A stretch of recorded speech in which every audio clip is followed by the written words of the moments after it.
नमस्कार दोस्तों, आज की कहानी है पराया भाई सगी भाभी। बहू शब्द सुनते ही मन में सबसे पहले विचार यही आता है कि बहू तो सदा पराई होती है। लेकिन मेरी शोभा भाभी से मिलकर हर व्यक्ति यही कहने लगता है कि बहू हो तो ऐसी। शोभा भाभी ने न केवल बहू का फ़र्ज़ निभाया बल्कि बेटे का भी फ़र्ज़ निभाया।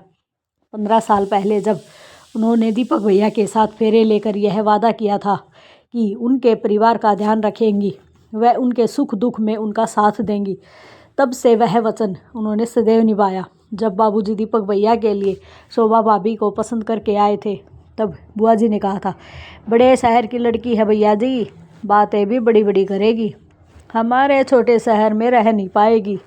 तब बाबूजी ने मुस्कुरा कर कहा था, दीदी मुझे लड़की की सादगी भा गई, देखना वह हमारे परिवार में खुशी खुशी अपनी जगह बना लेगी।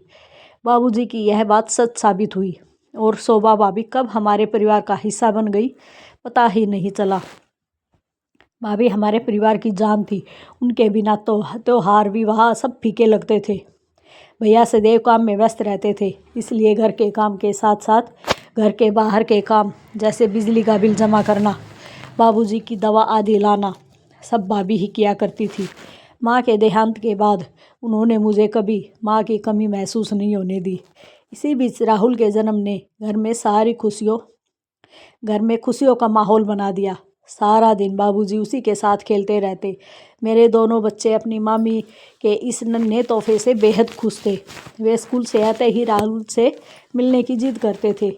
मैं जब भी अपने पति दिनेश के साथ अपने मायके जाती तो भाभी न दिन देखती ना रात, बस सेवा में लग जाती। इतना लाड तो माँ भी नहीं करती थी कि एक दिन बाबूजी का फ़ोन आया और उन्होंने कहा, शालिनी दिनेश को लेकर फ़ौरन चली आ बेटी, शोभा को तेरी ज़रूरत है। मैंने तुरंत दिनेश को दुकान से बुलवाया और हम दोनों घर के लिए निकल पड़े। मैं सारा रास्ता परेशान थी कि आखिर बाबूजी ने इस समय हमें क्यों बुलाया है और भाभी को मेरी ज़रूरत है ऐसा क्यों कहा।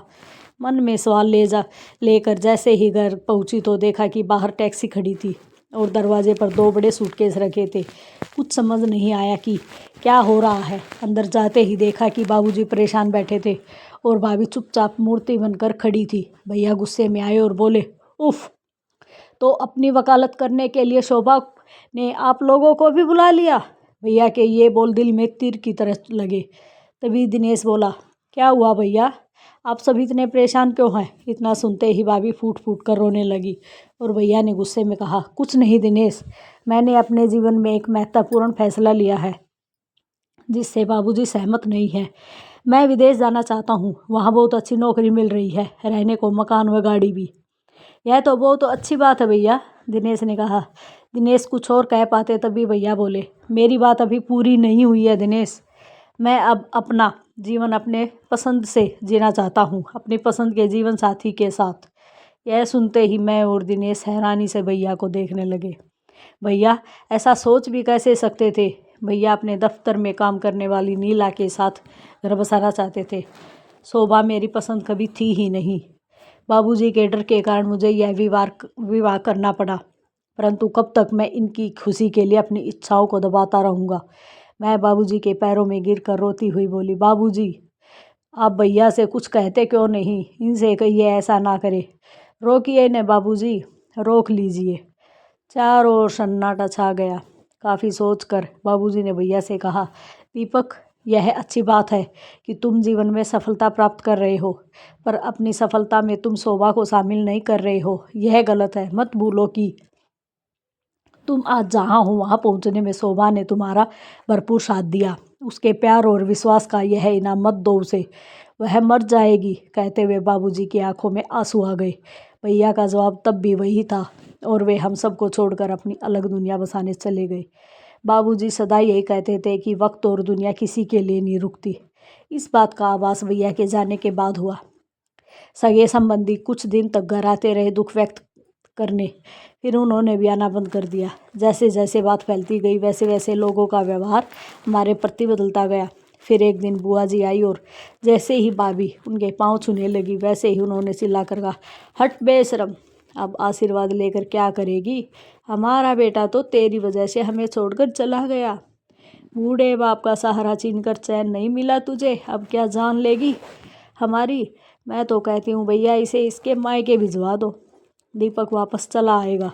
बाबूजी तुरंत बोले, बस दीदी बहुत हुआ, अब मैं एक भी शब्द नहीं सुनूंगा। शोभा इस घर की बहू नहीं बेटी है।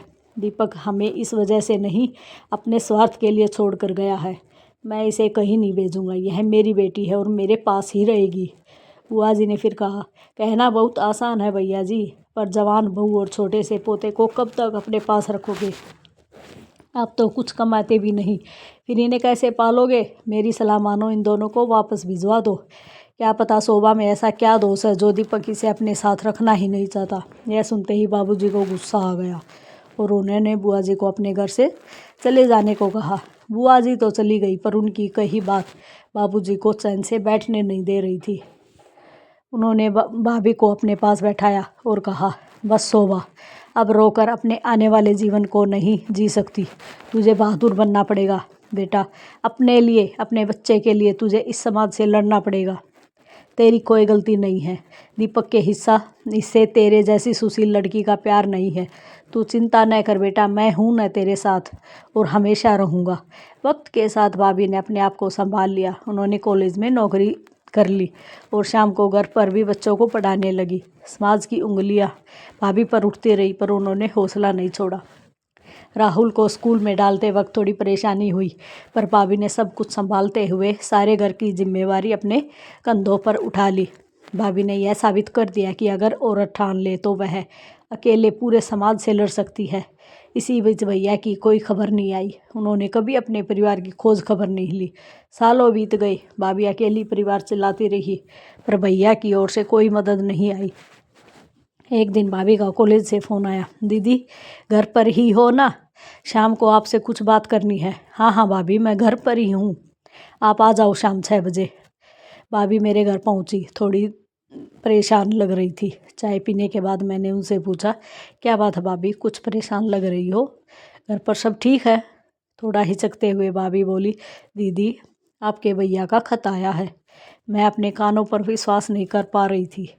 बोली, इतने सालों बाद याद आई उनको अपने परिवार की, या फिर नई बीवी ने घर से निकाल दिया उनको?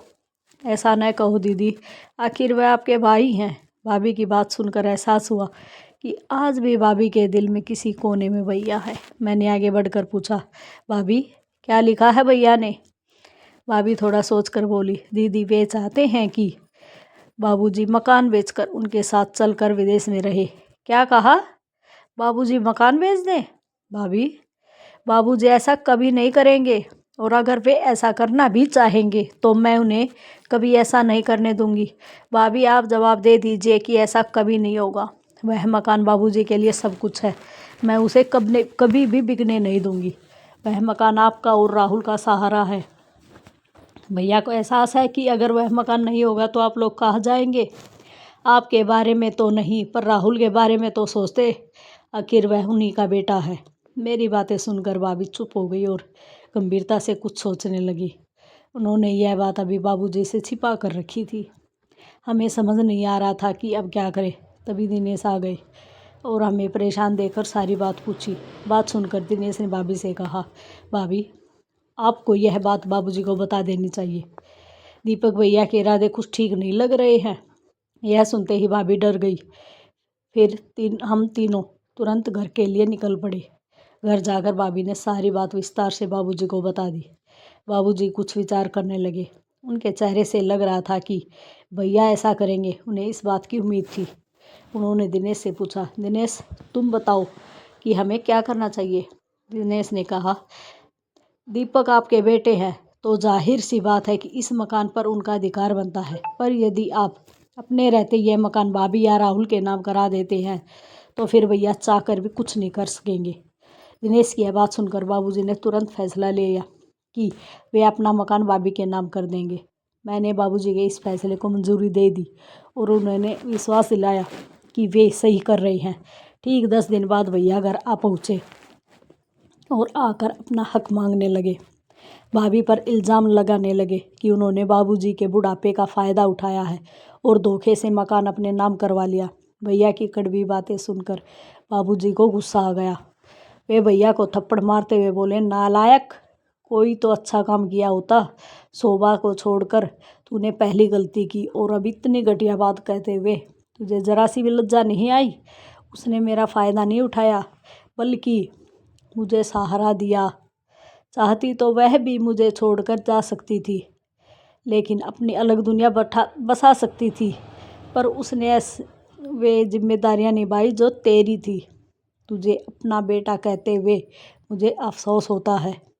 भाभी तभी बीच में बोली, दीपक आप बाबूजी को और दुख मत दीजिए। वह हम सब की भलाई इसी में है कि आप यहाँ से चले जाए। भाभी का आत्मविश्वास देखकर भैया दंग रह गए और चुपचाप लौट गए। भाभी घर की बहू से अब हमारे घर का बेटा बन गई थी।